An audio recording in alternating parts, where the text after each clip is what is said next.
सही बुखारी में हज़रत जुरैज का जिक्र फरमाया।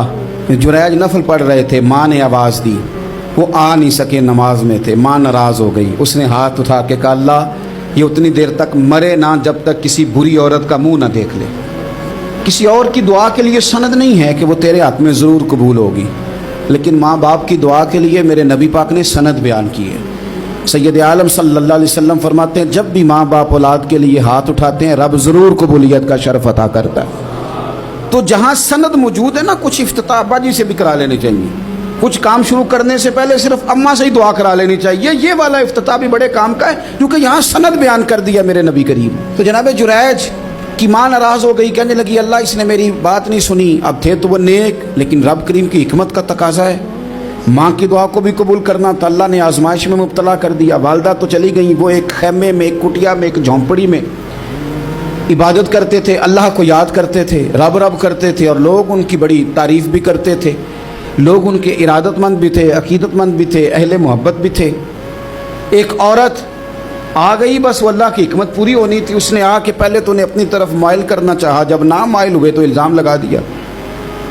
ये हमारे दौर का तकाजा है, लोग पहले आपको अपने हक में कायल करते हैं, अपनी फर्मा बरदारी में लाना चाहते हैं। अगर आप नहीं आते तो फिर वो आपको मुजरम करार दे देते हैं, या मेरे साथ चल वरना फिर मैं तेरे खिलाफ प्रोपेगेंडा करूंगा। दो ही बातें।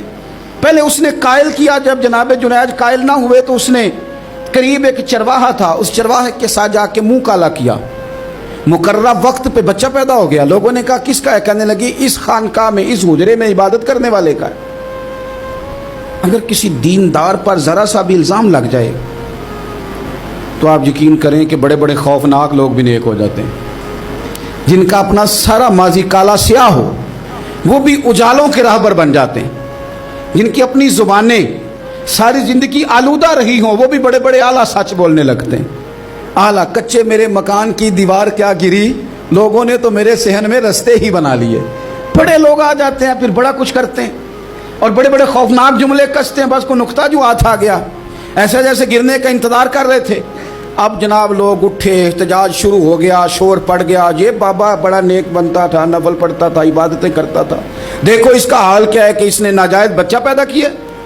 बगैर तहकीक के मैं कह चुका हूँ कि उलझे उलझे बिखरे बिखरे रोज़ व शब देखेगा कौन, लोग तेरा जुर्म देखेंगे सबब देखेगा कौन। लोग तेरा जुर्म देखेंगे सबब कोई गौर नहीं करता कि वजह क्या थी। ओ भाई कुछ तो मजबूरियां रही होंगी, यूं ही कोई बेवफा नहीं होता।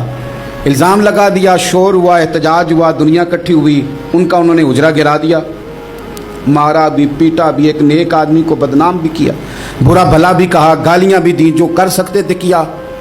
अब जब सज़ा देने लगे ना तो जनाब जुरैज कहने लगे थोड़ी सी इजाज़त देते हो, मार तो तुमने देना ही है। कहा जनाब ठीक है देते हैं। उन्होंने कहा सिर्फ 2 नफल पढ़ने हैं। अब वो नफल पढ़ रहे थे तो लोग उस वक़्त भी कह रहे थे फराड ही कर रहा है, धोखा ही दे रहा है। चूँकि ज़हन बन गया ना, बदगुमानी आ गई। उन्होंने 2 नफल पढ़ के हाथ उठाए, कहा अल्लाह जाना तो मैंने है, पर इस रुसवाई के साथ जनाजे तक नहीं ख़राब हो जाते, कब्रें तक नहीं लोग बदनाम कर देते। कहा अल्लाह जाना तो है, फिर इस रुसवाई के साथ तो मेरी मदद फरमा। अब तो मेरा केस तेरी ही अदालत में है, तू रहमत का दरवाज़ा खोल। हाथ उठाए, दुआ मांगी, नफल पढ़े, पूरे मजमे पे नजर दौड़ाई, कोई नहीं था सपोर्ट करने वाला। कल तक जो कहते थे ना तेरे लिए जिएंगे, तेरे लिए मरेंगे, सारी उम्र ही आटा गुद्दा है, लखा कीते नहीं पेड़े। अब वक़्त आया ही ते मोहम्मद बख्शा कोई नहीं हो बैठा नेड़े। एक बंदा भी नहीं था, वोटर सपोर्टर साथ देने वाला कोई नहीं था। तो जनाब जुनैज बच्चे की तरफ इशारा करके कहने लगे कोई नहीं बोल रहा, तू ही बोल के बता दे तेरा बाप कौन है, तू ही बोल के बता दे कौन है। अल्लाहु अकबर। मेरा रब जब चाहे तो बच्चे बोलते हैं, रब चाहे तो गूंगे बोलते हैं, रब जब चाहे तो फिर पत्थर भी बोलते हैं। जब कहा ना तू ही बता तो बच्चा बोला और बोल के कहने लगा मेरा बाप जुरैज नहीं, मेरा तो वो है जो बकरियां चराने वाला है, वो मेरा बाप। जब रब करीम ने तौफीक दी तो बच्चा बोल पड़ा। जब रब बंदोबस्त करता है किसी की इज्जत की हिफाजत